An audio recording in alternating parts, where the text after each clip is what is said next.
This is a very famous Churchill image. That was either that dog or that dog deciding to sneeze. As I was saying, this is a very famous Churchill image. Notice it again there. And the famous Royal Doulton Toby jug. In his excellent book Churchilliana, Douglas Hall explains a bit more of that.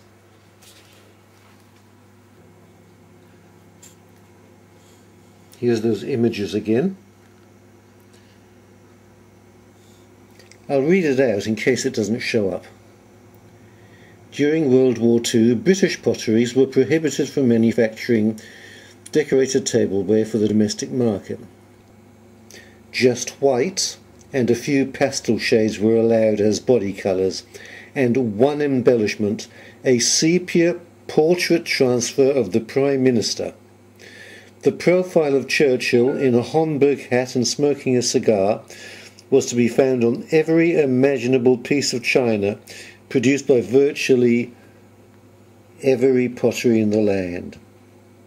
Royal Doulton were allowed to use a slightly more elaborate sepia portrait transfer of the Prime Minister encircled by a garland of oak leaves and acorns.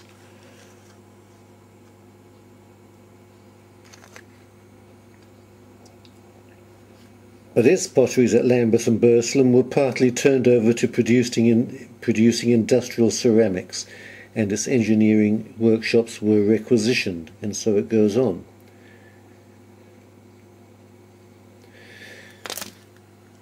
So that goes a long way to explaining why I keep finding this image.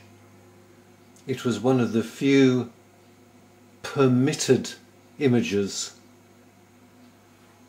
to be used during World War II by British manufacturers. Thank you for that information, Mr. Hall.